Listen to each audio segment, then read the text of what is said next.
Welcome to Day 92 of the Bible in a Year podcast.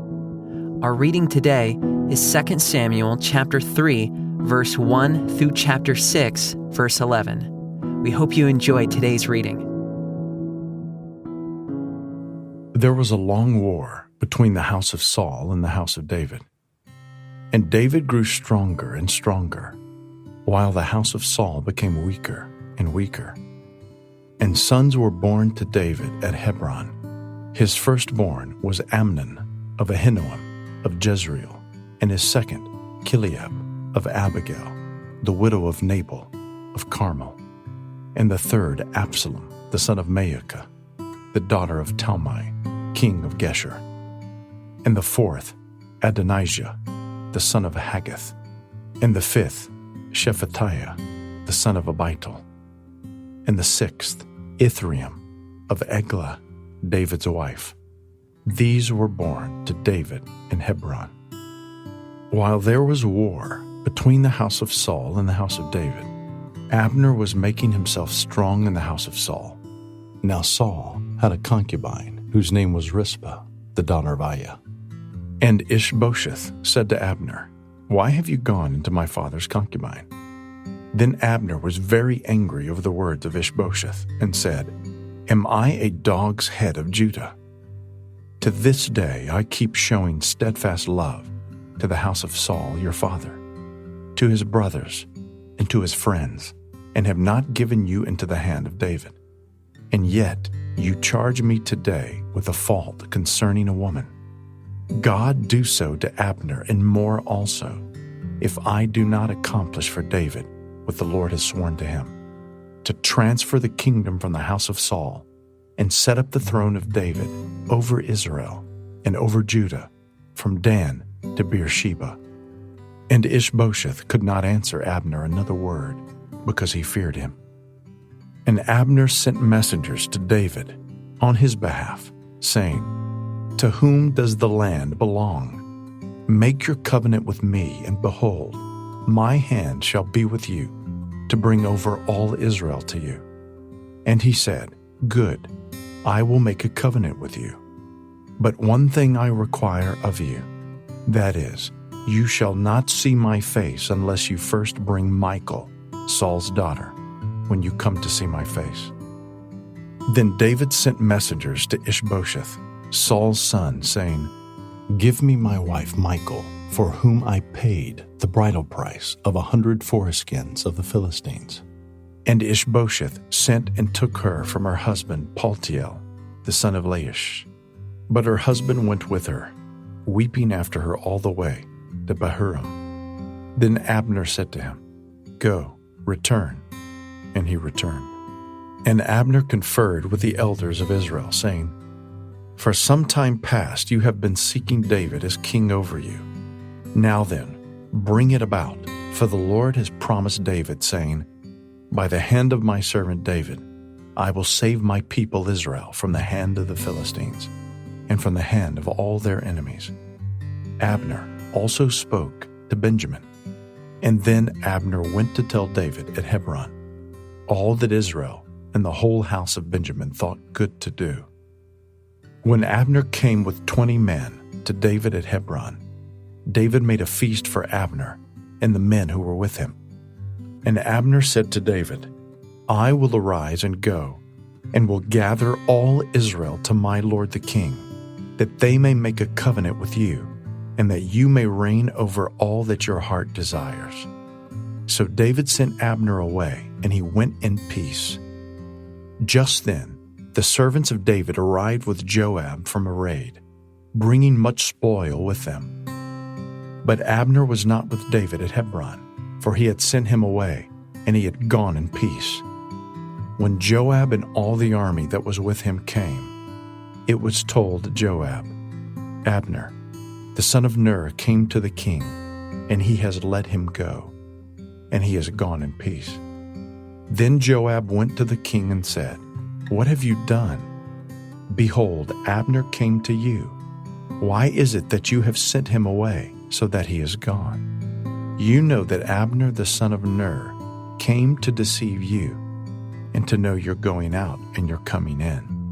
and to know all that you are doing." When Joab came out from David's presence, he sent messengers after Abner, and they brought him back from the cistern of Sirah.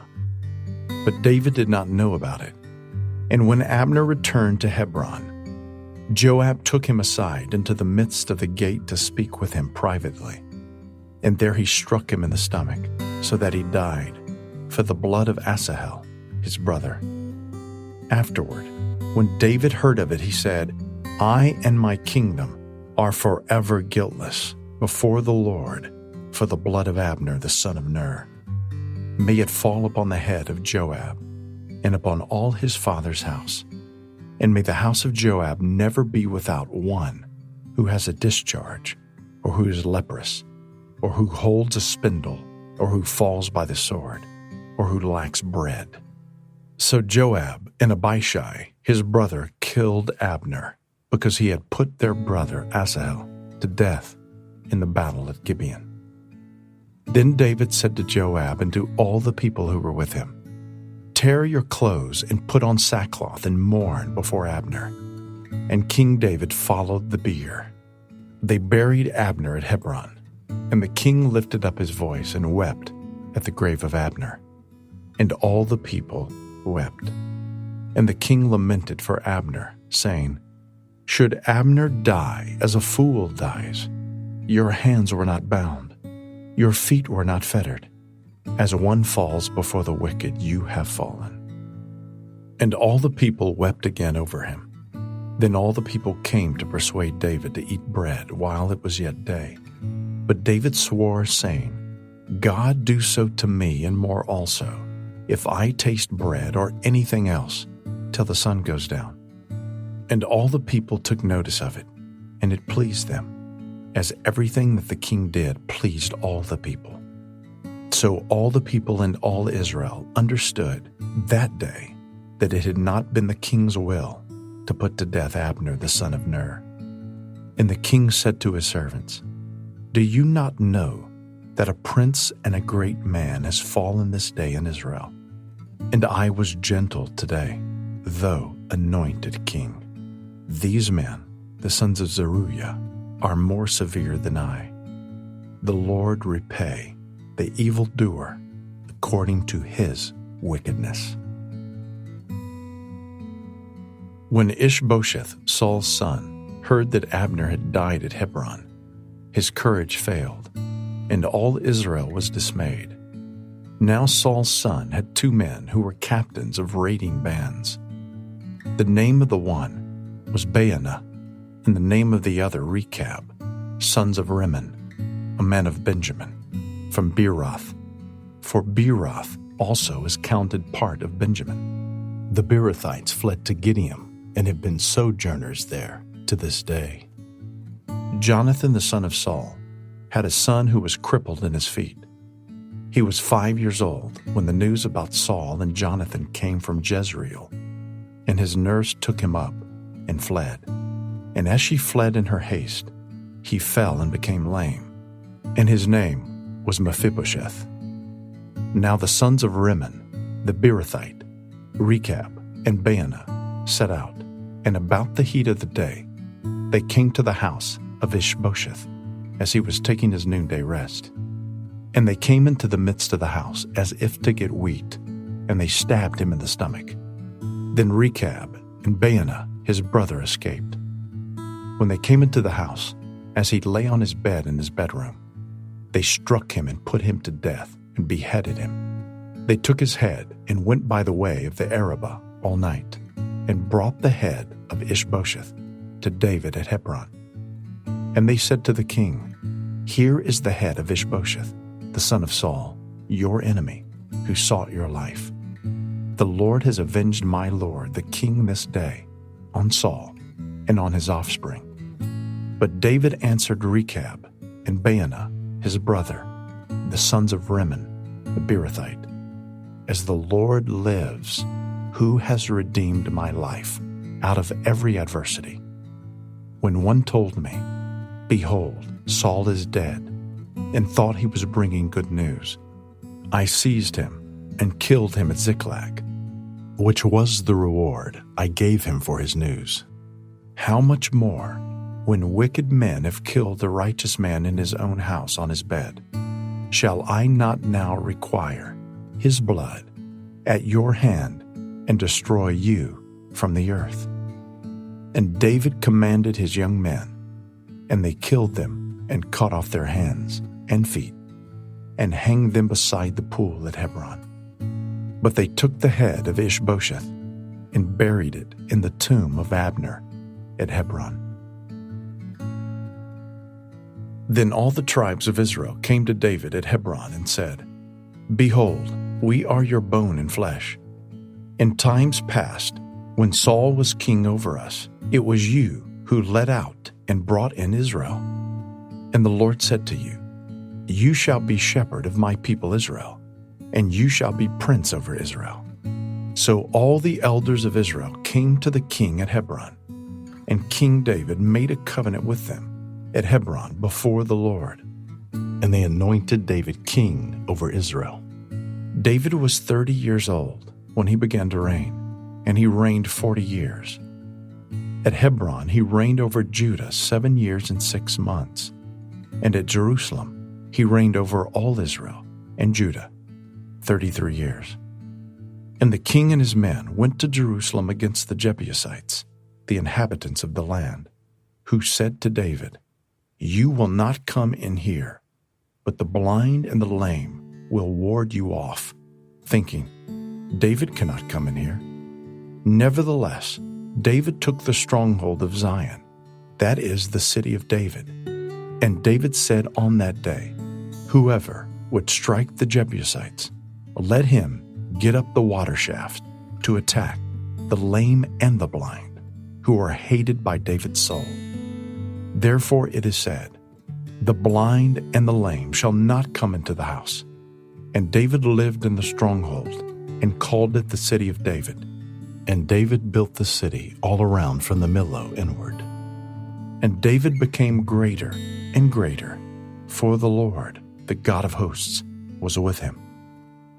And Hiram, king of Tyre, sent messengers to David, and cedar trees, also carpenters and masons who built David a house.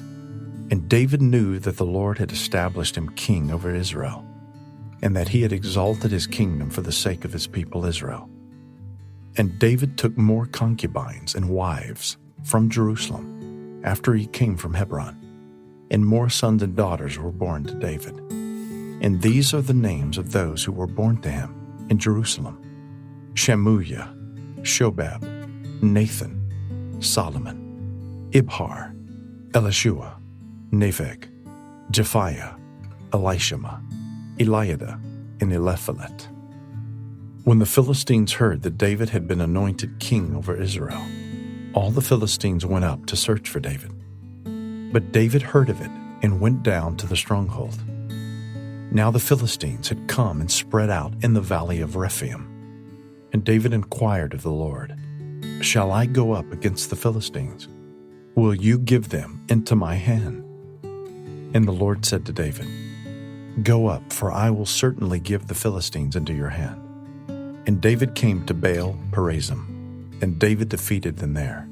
And he said, The Lord has broken through my enemies before me like a breaking flood. Therefore the name of that place is called Baal Perazim. And the Philistines left their idols there, and David and his men carried them away. And the Philistines came up yet again, and spread out in the valley of Rephaim. And when David inquired of the Lord, he said, You shall not go up. Go around to their rear, and come against them opposite the balsam trees. And when you hear the sound of marching in the tops of the balsam trees, then rouse yourself, for then the Lord has gone out before you to strike down the army of the Philistines. And David did as the Lord commanded him, and struck down the Philistines from Geba to Gezer. David again gathered all the chosen men of Israel, 30,000. And David arose and went with all the people who were with him from Baale, Judah, to bring up from there the ark of God, which is called by the name of the Lord of hosts, who sits enthroned on the cherubim. And they carried the ark of God on a new cart, and brought it out of the house of Abinadab, which was on the hill. And Uzzah and Ahio, the sons of Abinadab, were driving the new cart with the ark of God, and Ahio went before the ark.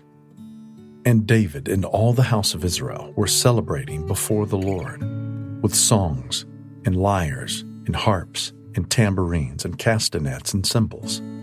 And when they came to the threshing floor of Nacon, Uzzah put out his hand to the ark of God and took hold of it, for the oxen stumbled. And the anger of the Lord was kindled against Uzzah, and God struck him down there because of his error, and he died there beside the ark of God. And David was angry because the Lord had broken out against Uzzah, and that place is called Perez Uzzah to this day. And David was afraid of the Lord that day, and he said, "How can the ark of the Lord come to me?" So David was not willing to take the ark of the Lord into the city of David. But David took it aside to the house of Obed-Edom the Gittite. And the ark of the Lord remained in the house of Obed-Edom the Gittite 3 months. And the Lord blessed Obed-Edom and all his household.